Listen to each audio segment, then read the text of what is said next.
دو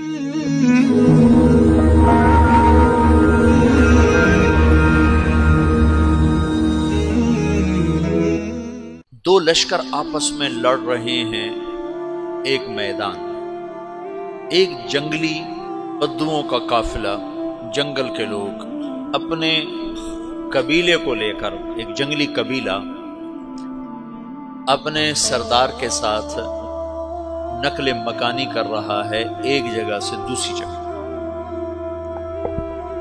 اللہ کا نظام کہ یہ لوگ چلتے چلتے چلتے اس وادی میں پہنچ گئے جہاں جنگ ہو رہی ہے، دو لشکر آپس میں لڑ رہے ہیں۔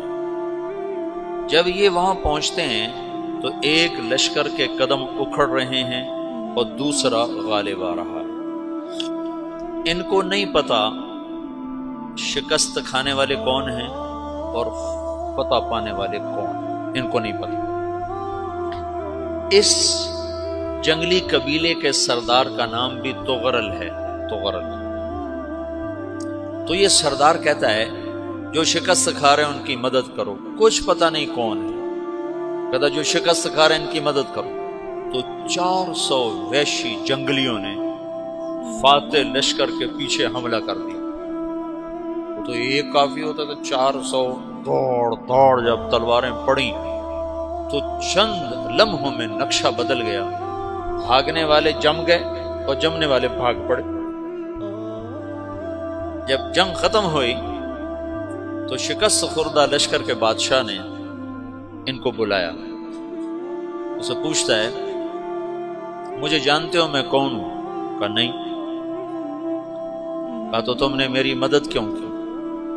کہا انسانی ہمدردی کی وجہ سے، تمہیں شکست ہو رہی تھی اس لیے تمہاری مدد کی۔ اور اس نے اپنا تعارف کرایا، میں ہوں سلیمان سلجوقی، ترکی کا بادشاہ۔ مسلمانوں کا لشکر تھا اور تاتاریوں سے شکست کھا رہا تھا، تاتاری فتح پا رہے تھے، مسلمان شکست کھا رہے تھے۔ تو وہ اللہ کی غیبی مدد بن کر آئے۔ تو وہ اس سے کہتا ہے میرے ساتھ رہنا پسند کرو، تم نے میرے اوپر احسان کیا ہے، میں اس کا بدلہ دینا چاہتا ہوں، میرے ساتھ رہنا پسند کرو گے؟ کہنے کا کر لوں گا۔ تو اس نے اس کو لے کر ترکی آیا، اور استنبول اس وقت روم کی حکومت میں تھا، اسے فتح کیا اس تغرل کے آگے چوتھے پانچویں پڑپوتے محمد فاتح نے۔ تو یہ استنبول ہے، یہ ترکی ہے، بیچ میں ایک چھوٹا سمندر ہے، یہاں ایک جاگیر ہے۔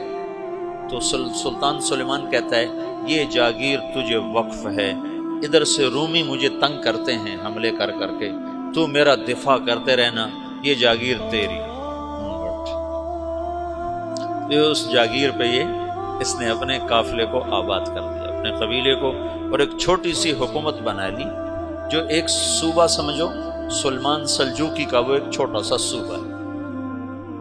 وہاں جب یہ رہ پڑا تو پھر یہ ایک شیخ کے بیعت ہوتا ہے، وہاں شیخ طریقہ میں ان کے یہ بیعت ہونے جاتا ہے، وہ اس کو رات اپنے پاس ٹھہراتا ہے، تو ایک کمرے میں ان کو ان کا خادم ٹھہراتا ہے۔ یہ جب کمرے میں جاتا ہے تو سامنے دیوار میں طاقچے پر قرآن پڑا ہوا ہے۔ تو یہ تغرل بیگ کہتا ہے یہ کیا ہے، یہ کیا ہے؟ تو وہ خادم کہتا ہے یہ کتاب اللہ ہے، قرآن ہے۔ وہ اس کو وہاں چھوڑ کے باہر چلا جاتا ہے۔ وہ دیہاتی آدمی، جنگل کا رہنے والا، پہلی دفعہ زندگی میں قرآن دیکھا، وہ کہتا ہے یہ قرآن ہے، اللہ کی کتاب ہے، میں اللہ کی کتاب کے سامنے سو جاؤں، کتنی بے ادبی ہے۔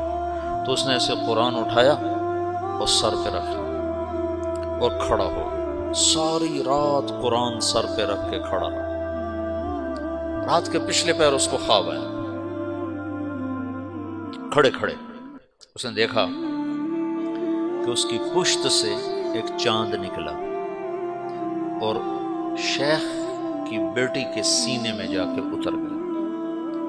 پھر اس لڑکی کے سینے سے ایک درخت نکلا جو پھیلتے پھیلتے پھیلتے 3 بر اعظم پہ چھا گیا، افریقہ پر، یورپ پر، ایشیا۔ پھر اس کی آنکھ کھل گئی، وہ کھڑا ہوا ہے۔ تو اس نے صبح یہ خواب اپنے شیخ کو سنایا، تو انہوں نے اپنی بیٹی اس کے نکاح میں دے دی۔ اس بیٹی سے ایک بچہ پیدا ہوا، تغرل بیگ نے اس کا نام رکھا عثمان، عثمانی ترک نام سنو، جو میں نے کل بتایا تھا کہ 1924 میں وہ خلافت ختم ہوئی۔ تو ایک بیٹا پیدا ہوا عثمان۔ عثمان نے پھر ایک نئی اسلامی حکومت کی بنیاد رکھی جو 1924 تک چلتی رہی، کوئی 800 سال یہ حکومت چلی۔ تو حکومت کا شیرازہ بکھرا لیکن پھر جڑ جاتا تھا، اور وہ قرن اول والا جوڑ کبھی نہ پیدا ہوا، ٹکڑے بن گئے۔ ان ٹکڑوں میں اللہ لوگ پیدا کرتا رہا۔